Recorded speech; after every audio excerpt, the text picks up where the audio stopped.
At nandito ulit tayo at hindi naman tayo nawawala sa circulation.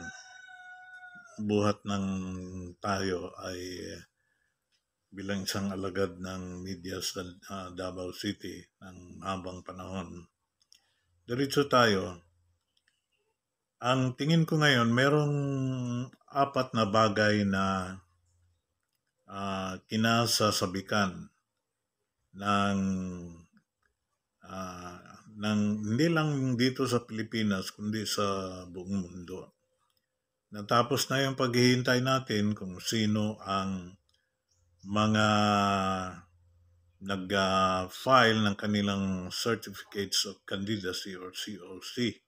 Kasi natapos nga siya noong 8th of October. 8 araw lang ang binigay ng COMELEC or Commission on Elections for the candidates of the midterm elections to file. Maaga nga lang siya ang filing ngayon kasi nga marami pa silang paghahandaan dahil nga sa nagbago ang sistema dahil sa automation. Ngayon, locally, dito sa Davao City, natapos na ang paghihintay ng mga karamihan. One of the hotspots is Davao City, considering that we have so many political personalities here who have become national leaders themselves. Now, what surprises many is the last day filing of the COC for mayor by the comebacking youthful candidate for mayor, no other than Carlo Nograles of the equally popular Nograles family in Davao City, considering that the elder Nograles, to mention his name in honor of his memory, because he is no longer with us, was several times a congressman of the 1st District of Davao City. And he even became to the top, to the highest leadership of the Philippines House of Representatives as the Speaker of the House during the time of President Gloria Arroyo. And then here comes his yung kanyang katunggali nga dito sa Davao City, his counterpart in Davao City in terms of leadership, who was able to hold the highest position of the land as President of the Republic. Walang iba nga kundi si dating mayor naman ng Davao City na si Rodrigo Duterte. At ito nga ngayon ang hindi inakala ng karamihan at nalaman na lang natin sa mga interviews through the national media that many people in Davao City are egging on Carlo Nograles to go back to Davao City. Kasi nga ang alam ng karamihan ay yun ang mga medyo mas bata ang magpapatakbo ng ating syudad. Pero hindi kasi nagbalik nga ang dating mayor, dating presidente at gustong maging mayor uli. So, at meron pang 2 kumakandidato rin na hindi masyadong kilala, although yung isa ay meron na siyang, kung tawagin natin, ay meron din siyang bailiwick being a leader of a religious congregation in Davao City. Si Pastor Cubos naman, yung nauna nang nag-file. At meron pang isa na babae. Babae ba yon o babae lang ang kanyang apelyido? Yun nga ang inihingi din natin sa national media. If the main theme of Carlo Nograles is running as mayor for Davao City, for the next term is so that Davao City will really have a choice. Ibig sabihin, dapat maganda, merong selection. Hindi yung puro, puro walang kalaban at kahit isang boto lang. Pag wala kasing kalaban, kahit isang boto lang, panalo na yan eh. So the mandate is not that strong and not so good. So ito nga ang tema ng kampanya. Ito na nga siguro magiging main theme of the whole 45 days campaign ba ang local? 30 days, whatever. Ito na yung magiging tema. Davao City should have a wider choice. Dapat meron talagang pagpipilian.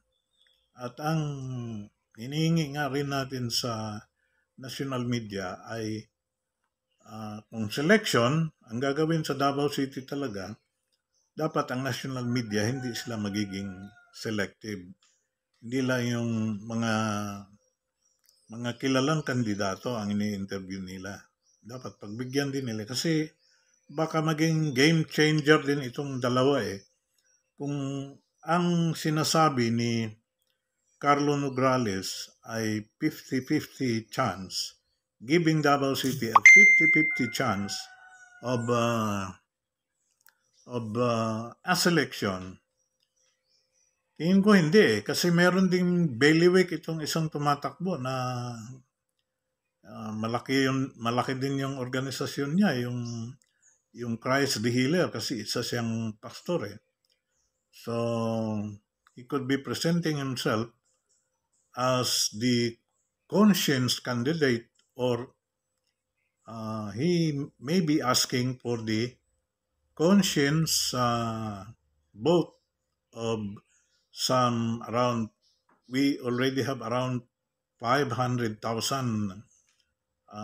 official registered voters in Davao City. Malaki-laki na rin yan. Kung siguro meron kang kalahati niyan, mananalo ka. Sa ganitong sistema na apat sila ha. Pag nakakuha ka ng 50 dyan, 50%, mga 250,000, baka manalo ka na nga.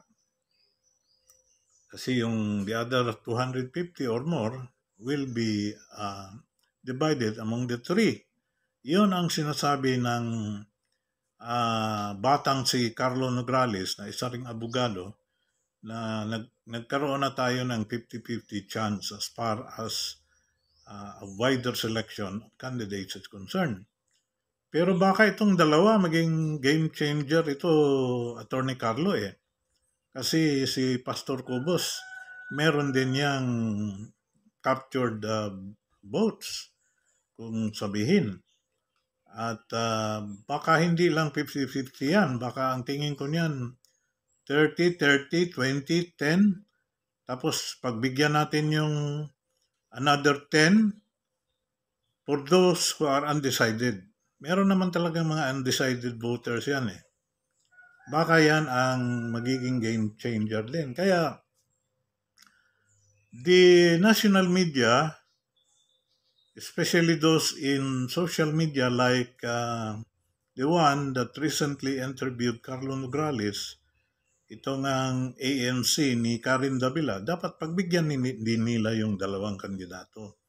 Para masabi naman natin na talagang fair and sincere ang ating ahensya ng ating mga media in presenting everyone and giving everyone equal chances in talking to the people, in presenting themselves to the people, so that if wide selection is really the name of the game, then we should have at least hear from the other two candidates.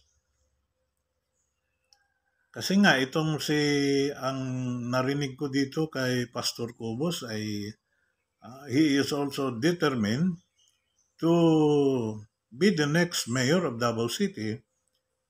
Kaya sabi na nga niya, wala naman daw siyang wala naman siyang alitan kay dating mayor at dating presidente Duterte. Wala naman daw siyang alitan at ang gusto nga lang niya dahil mas bata siya at gusto na niyang magpahinga si Mayor Rudy kasi nga tumatanda na. At ganun din si Carlo Nograles. Yung isa pang kandidato hindi pa natin naririnig. Ngayon si Carlo Nograles naman na naging cabinet secretary na, medyo mahaba-haba na rin ang kanyang karanasan sa ating pamahalaan. Dahil naging chairman siya ng Civil Service Commission. So, abangan natin, hintayin natin kung ano pa ang maririnig natin sa iba pang mga kandidato. Hindi lang yung sa mga kilala. Dapat pagbigyan din yung iba para naman masabi natin na ang ating national media, fair and square, ay talagang ang gusto lamang nila ay ang maipresenta ang bawat isa at wala silang pinipili. Yun dapat ang yun dapat ang adhikain ng ating national media din eh. Hindi lang yung nakikita natin yung mga kilala at alam natin na ano sila, meron silang maibahagi sa ating bayan. Pagbigyan din natin, bigyan chances yung iba. Di po ba? Hintayin natin. Isang bagay din na hinihintay ngayon kung kailan aatake ang Israel sa Iran. Yan ang isa sa mga pinakahihintay din, lalo na yung mga nag-aalala, yung may mga iniisip tungkol sa katapusan ng ating panahon. Kasi nga, karamihan sa atin, yung mga may alam, talagang ang tinititigan nila ngayon, yung mga pangyayari dyan sa Middle East, lalo na sa Israel. Kasi yan ang nagiging basihan kung kailan magsisimula ang panibagong buhay natin na walang hanggan. Ayun yun. So, kaya magulo ngayon sila sa Middle East kasi nga ayaw nilang malipol ang buong Israel kasi nakapalibot sa kanila lahat yan ay galit sa kanila. Gusto silang, they want this nation, they want Israel to be erased from the Middle East. But it's not easy to do that. And you cannot do that because that land was promised to them by God Himself. Kasi nga, sa hirap ng dinanas ng mga Israelita, dahil sila nga ang ginagamit ng ating Diyos para bigyang liwanag kung ano ba talaga ang gusto ng ating Panginoon, sila ang ginamit. Kaya it's not easy to deal with God. If you are used to God, it's not easy. Here in this world, if you are used to God, it's not easy. Ngayon, itong pangatlo naman na hinihintay, yung presidential elections ng Estados Unidos.